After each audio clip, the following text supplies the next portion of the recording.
আমি আজকে তোমাদের আংশিক সমাকলনের পরের পার্টটা দীর্ঘ উত্তরটা শুরু করছি। তোমরা কিছু তো বলোনি যে আগের পার্টে কোনো অসুবিধা আছে কি না, আমি ধরে নিচ্ছি সেরকম কোনো অসুবিধা নেই। তো সেই হিসেবে আমি এই পার্টটা শুরু করছি। তো এখানে কী বলছে দেখো, এখন আমি অঙ্কগুলোর হিন্টস দিয়ে যাচ্ছে, যেটা মনে হয় যে দরকার আমি করিয়ে দেবো। Sine inverse x by 1 minus x square whole to the power 5/2 dx। আচ্ছা, 1 minus x square whole to the power 5/2 মানে কি? তার মানে হচ্ছে দেখো বিষয়টা এরকম, 1 minus x square তার হোল স্কোয়ার ইন্টু এইটা, তাই তো 2 প্লাস হাফ, তাহলে 5/2 হয়। এবারে এই আমরা সাইন ইনভার্স এক্সটাকে যদি জেড ধরি তাহলে এই পার্টটা পেয়ে যাচ্ছি, সেটাই করব। Sine inverse x equal to z, তাহলে 1/√, এইটা dx ইকুয়াল টু dz, আর x এর মান পেলাম সাইন জেড, তাই তো? তাহলে এখান থেকে আমি কি পাচ্ছি, সাইন ইনভার্স এক্স বাই এটা সেটা সমান dz বসালাম, আর এক্স স্কোয়ারের জায়গায় বসালাম সাইন স্কোয়ার জেড, আর 1 মাইনাস এক্স স্কোয়ার মানে 1 মাইনাস সাইন স্কোয়ার জেড তার হোল স্কোয়ার, তার মানে sine square z by cos square z তার হোল স্কোয়ার। তাহলে এখান থেকে আমরা কি পাচ্ছি, আমরা একটা পাচ্ছি টেন স্কোয়ার জেড, তাই তো, আর একটা পাচ্ছি সেক স্কোয়ার জেড। তাহলে আমরা টেন জেড সমান যদি আমরা পি ধরি, তাহলে সেক স্কোয়ার জেড ডিজেড সমান ডিপি, তাই তো, অঙ্কটা হয়ে গেল। তাহলে পি স্কোয়ার ডিপি। এবার তোমরা পি এর মান বার করবে, সেখান থেকে আমরা এক্স এর মানে যাব। আচ্ছা, 2 নম্বর অঙ্কটাও তাই, এইভাবে করবে। 2 নম্বর অঙ্কটা কি আছে, লগ অফ সেক এক্স। তাহলে আমরা নর্মালি এখানে কোসেক স্কোয়ার এক্সটাকে আমাদের যদি লিয়েটের সূত্র ধরি, তাহলে লগটা কী হবে, লগটা ফার্স্ট ফাংশন হবে। আর কোসেক স্কোয়ার এক্স যেহেতু আছে, কোসেক স্কোয়ার এক্সকে আমরা লিখতে পারি কি লগ, আচ্ছা লগ সেক এক্সকে যদি আমরা জেড ধরি তাহলে আমরা কি পাচ্ছি, লগ সেক এক্সকে জেড ধরলে মনে হচ্ছে ওখান থেকে sec x cosec square x একটা চলে আসে, সেটা একটু করে দেখুন। 3 নম্বর অঙ্কটা একেবারেই easy, e to the power x by x যেহেতু আছে, তাহলে e to the power x x log x plus 1। আচ্ছা, 3 নম্বর, 4 নম্বর, 5 নম্বর, 6 নম্বর, 7, 8, 9, 10, 11 এই অঙ্কগুলো কিন্তু একই টাইপের অঙ্ক। হ্যাঁ, 19-এর দুটোই, 21 এই অঙ্কগুলো কিন্তু একই টাইপের অঙ্ক, ঠিক আছে? আমি একটা দুটো করিয়ে দিচ্ছি, বাকিটা তোমরা করবে। এরকম যদি হয় তাহলে আমরা দেখো এই এক্স দিয়ে যদি ভাগ করে দিই আমরা কি পাচ্ছি, লগ এক্স প্লাস 1/x। আমরা এই to the power x log এক্সকে যদি জেড ধরি তাহলে এই পুরো টার্মটাই পেয়ে যাব। দেখো, e to the power x log x সমান যদি জেড ধরি তাহলে কি পাচ্ছি, e to the power x by 1/x e to the power x log x dx equal to dz. তাহলে আমরা এই পুরোটার জায়গায় ডিজেড বসিয়ে দিতে পারি, ঠিক আছে? তাহলে এই জায়গাটা আমরা টোটালি ডিজেড বসিয়ে দেবো, অঙ্কটা হয়ে গেল। সেম 4-এর 1 নম্বর অঙ্কটা, 4-এর 1, 2 দুটোই খুব ইম্পর্টেন্ট অঙ্ক। 4-এর 1 নম্বর অঙ্কটাকে আমরা কী করব, 4-এর 1 নম্বর অঙ্কটায় দেখো আমরা 4-এর 1 নম্বর, 4-এর লগ এক্স এটা সমান যদি আমরা জেড ধরি তাহলে এক্স সমান হচ্ছে ই টু দি পাওয়ার জেড, বলতে পারি। এই অঙ্কটা যদি এইভাবে করে নাও তাহলে খুব ইজি হয়ে যাবে। তাহলে dx equal to e to the power z dz. তাহলে অঙ্কটা আমাদের কি দাঁড়ালো, অঙ্কটা দাঁড়ালো দেখো, লগ এক্সের জায়গায় যদি আমরা জেড ধরি তাহলে 1/z minus 1/z square e to the power z dz, ঠিক আছে? তাহলে e to the power z by z minus e to the power z by z square dz. তাহলে এই পার্টটাকে যদি আমরা এম বা পি কিছু একটা ধরে নিই, দেখো পুরোটা চলে আসছে, তাই না? E to the power z by z equal to যদি পি ধরো, তাহলে e to the power z by z minus e to the power z by z square dz equal to dp, এটা বসিয়ে দিতে পারছি। সেম হচ্ছে যদি আমরা পরের অঙ্কটাকে দেখি, 2 নম্বর অঙ্কটাকে। 2 নম্বর অঙ্কটা কি আছে, লগ অফ লগ এক্স, তাই তো? তাহলে লগ অফ লগ এক্সকে যদি আমরা জেড ধরি, আমরা কি পাচ্ছি, একটা লগের জন্য বাই হলো। এবার নর্মালি দেখো এখানে আমাদের একটা ই টু দি পাওয়ার আনা দরকার, তাহলে আমরা লগ এক্সকে লগ অফ লগ এক্সকে যদি জেড ধরে নিই, তাহলে e to the power x equal to 1/x, e to the power x equal to e to the power z equal to log x. সেখান থেকে কিন্তু আমরা ঠিক একইভাবে অঙ্কটাকে সারাতে পারছি, ঠিক আছে? আচ্ছা, 5 নম্বর অঙ্কটা আর করে দেওয়ার কিছু নেই, সেম অঙ্কই করলাম। আচ্ছা ঠিক আছে, 4 নম্বর অঙ্কটা আমি একটু হিন্টস দিয়ে দিই।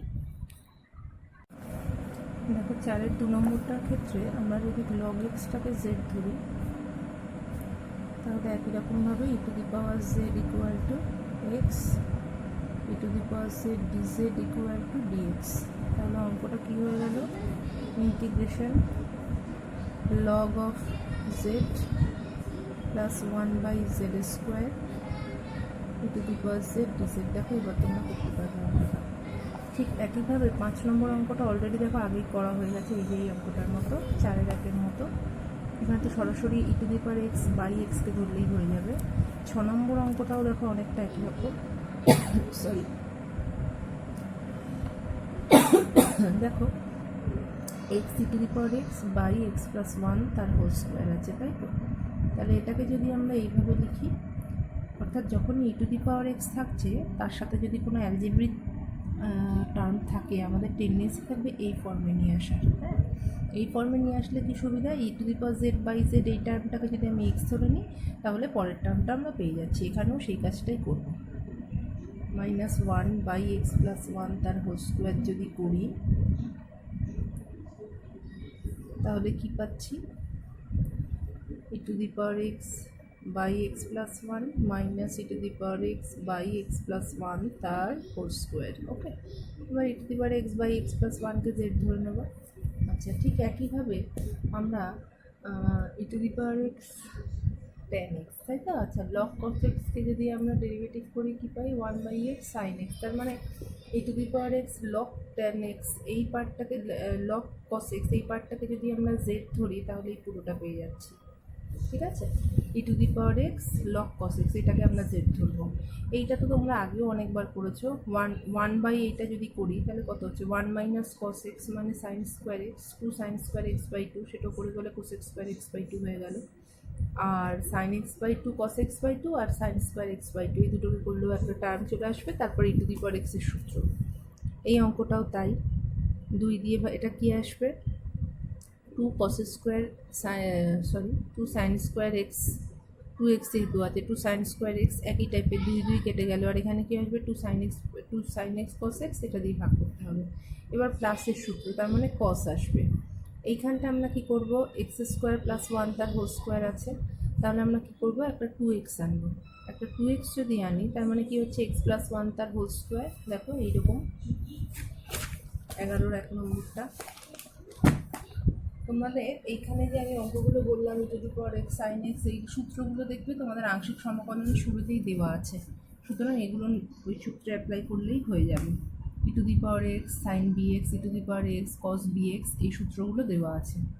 সূত্রগুলো একটু দেখবে, সেই সূত্রগুলোই অ্যাপ্লাই করতে হবে। আচ্ছা, তাহলে 11-র 1 নম্বর অঙ্কটা দেখো কি দিয়েছে, e to the power x x square plus 1 by x plus 1 তার হোল স্কোয়ার ডিএক্স। এই তো, সরি, যদি হয় তাহলে এটাকে আমরা কি করতে পারি, e to the power x x square plus 2x plus 1, এই 2xটাকে আমি নিলাম মাইনাস 2x করে দিলাম, ঠিক আছে, বাই এক্স প্লাস 1 তার হোল স্কোয়ার ডিএক্স। এবার দেখো এখানটা যেই আমি এক্স স্কোয়ার প্লাস 1 করলাম, তার মানে এটা কি হলো, এক্স প্লাস 1 তার whole square minus 2x by x plus 1 তার হোল স্কোয়ার ডিএক্স। এবারে দেখো আমি যদি এক্স প্লাস 1 দিয়ে ভাগ করে দিই, জিনিসটা কীরকম দাঁড়াচ্ছে, e to the power x minus e to the power x dx minus 2 into e to the power x into x by x plus 1 তার হোল স্কোয়ার ডিএক্স। দেখো আগের অঙ্কটার মতো না, এবার তোমরা করতে পারবে। এইটাকেও 2 নম্বরটাকে কী করবো, +4 নিয়ে -4 করে দেবো, তাহলেই হয়ে যাবে। তার মানে এখানে কি আছে, এক্স প্লাস 2 তার হোল স্কোয়ার, তো আমরা ওটাকে কী করবো, এক্স প্লাস 4 তার হোল স্কোয়ার করবো। তাহলে কত বেশি নিলাম, আমরা বেশি নিলাম একটা 2x আর একটা 2 আর একটা 3, তাই তো। 4x মানে কি, এক্স প্লাস 2 তার হোল স্কোয়ার মানে হচ্ছে x square plus 4x plus 4, আর নিচে আমাকে এক্স প্লাস 4 তার হোল স্কোয়ার বানাতে হবে। তার মানে এখানে হয়ে যাবে 16, এখানে হয়ে যাবে 8x। তাহলে আমরা বেশি নিলাম কত, আমরা বেশি নিলাম হচ্ছে এক্স স্কোয়ার তো ছিলই, আমরা তাহলে বেশি নিলাম কত, বেশি নিলাম হচ্ছে 12 আর 4x, এটা আমরা বেশি নিলাম, এটা বিয়োগ করে দেবো। তারপর একই রকম অঙ্ক e to the power x sine s, এই অঙ্কগুলো তোমাদের সূত্র বইতেই আছে, এই অঙ্কগুলো আমি আর বললাম না। এইখানে আমি ট্যান ইনভার্স এক্সকে জেড ধরবো, তাহলে নিচেরটা এসে যাবে। এখানে ট্যান ইনভার্স এক্সকে জেড ধরবো, তাহলে এইটা সারাতে পারবে। এইখানে হচ্ছে কস কিউব এক্সকে আমরা কি লিখতে পারি, cos x square x into cosec x, sorry. আচ্ছা দেখো, তাহলে এইখানে আমরা ট্যান ইনভার্স এক্সকে জেড ধরবো, এখানে এক্স প্লাস 1কে জেড স্কোয়ার ধরবো। এই অঙ্কটার ক্ষেত্রে আমরা কি করব, এক্স ইকুয়াল টু এ কট স্কোয়ার থিটা ধরবো। তাহলে এই যে কট স্কোয়ার থিটা যদি ধরি, তাহলে দেখো এখানটা আমরা কী পাচ্ছি, এ 1 প্লাস কট স্কোয়ার থিটা মানে হচ্ছে এ ধরছি, কারণ এটাকে বাদ দেওয়ার জন্য, আর কোনো কারণ নেই। তাহলে 1 প্লাস কট স্কোয়ার থিটা মানে হচ্ছে কোসেক স্কোয়ার থিটা, আর উপরেও পাচ্ছি কট স্কোয়ার থিটা। তাহলে বাদ যাচ্ছে কি, কোসেক কস থাকছে। আচ্ছা না, আমরা ট্যান ধরবো, তাহলে ট্যান ধরলে কী হবে, সাইন থাকবে, সাইন ইনভার্স কেটে যাবে। যেহেতু এখানে সাইন ইনভার্স আছে, তো আমরা এখানে এ কট ট্যান স্কোয়ার থিটা ধরবো, ঠিক আছে। এই অঙ্কগুলোর ক্ষেত্রে আমি আর তোমাদের বলছি না, এই অঙ্কগুলো তোমাদের অলরেডি সূত্র আছে বলতে, হ্যাঁ, সেই সূত্র অনুযায়ী, অর্থাৎ √(x² + a², √(x² - b²) - এইরকম সূত্র আছে। এই অঙ্কগুলোকে প্রত্যেকটাকেই ওই x² - x² + b² এই আকারে সাজাতে হবে। আচ্ছা, 32 নম্বর অঙ্কটাকে আমরা কী করব, 32 নম্বর অঙ্কটাকে ধরো যদি আমরা করণীয় নিরসন করে লাভ নেই, x² এটা আর 1/x²। এবার এইটার আমরা ইন্টিগ্রেশন করতে পারি, আর এই x² - 1/x² এই পার্টটা করলে কী হবে, x² - 1/x², এটা যদি আমরা করি তাহলে কি হচ্ছে, x² - 1/x²/1 - x², যদি এটা করে কোনো লাভ হলো না। দেখো 32 নম্বর অঙ্কটা যদি এইভাবে করো তাহলে হয়ে যাবে। দেখো x² + 1/√1 - x², sorry x² 32 dx। আচ্ছা, তাহলে 1 - x² ইকুয়াল টু যদি আমরা ধরে নিই z², তাহলে কি পাচ্ছি, -2x dx equal to 2z dz, আর z² - 1 সমান পাচ্ছি আমরা x²। তাহলে এখান থেকে আমরা কী পাচ্ছি, দেখো আমরা x² + 1 এর জায়গায় পাচ্ছি হচ্ছে z² - 1 + 1। আচ্ছা, dx এর জায়গায় 2 কেটে গেল, এখানটা পাচ্ছি -z dz, ঠিক আছে। এখানটা পেলাম z, আর এই যে বাই এক্সটা হচ্ছে, এক্সের জন্য মান কত পাচ্ছি, √z² - 1। দেখো z কেটে গেল, 1 কেটে গেল, ব্যাপারটা দাঁড়ালো -z² dz বাই √z² - 1। দেখো এবার আমরা এই অঙ্কটা করতে পারছি, কি দাঁড়াচ্ছে, আমরা z² - 1 + 1 যদি করে নিই তাহলে ব্যাপারটা এরকম হচ্ছে। তাহলে রুট কেটে গেল, তাহলে -√z² - 1 dz -dz by √z² - 1। দেখো এটা x² - a² সূত্র করছে, আর এই অঙ্ক তোমরা আগেই করেছো, পাচ্ছ। আচ্ছা, এইবারে দেখো এই যে অঙ্কগুলো, এই অঙ্ক যেগুলো সামনে অর্থাৎ এরকম যদি থাকে তোমরা x square minus x square করতে পারছো, কিন্তু যদি এরকম থাকে এই অঙ্কগুলোর ক্ষেত্রে আমরা কি করব, আমরা এই টার্মটাকে এটার ডেরিভেটিভ আকারে সাজাতে হবে। কীরকম হবে ব্যাপার, 35 হচ্ছে x minus 1 into root over x square plus x plus 1 dx। আচ্ছা, এইটার যদি আমরা ডেরিভেটিভ করি কত পাই, 2x প্লাস 1। তাহলে আমরা এখানটা কি করব, আমরা হাফ দিয়ে গুণ করলাম 2x plus 1 into root over 2x plus 2, তাই তো হচ্ছে হাফ দিয়ে গুণ করলে 2x minus 2 into root over x square plus x. আচ্ছা, তাহলে এইখানে আমরা কি করব, আমরা এইটাকে লিখব 2x মাইনাস 2x প্লাস 1, এটা ডেরিভেটিভ করলে তাই তো আসবে, 2x প্লাস 1 লিখলাম। আর এই যে এখানে মাইনাস 2 ছিল আমি প্লাস 1 লিখেছি, আমার আনতে হবে কত, আমার আনতে হবে হচ্ছে মাইনাস, এখানে আনতে হবে কত, আমার আনতে হবে হচ্ছে -2।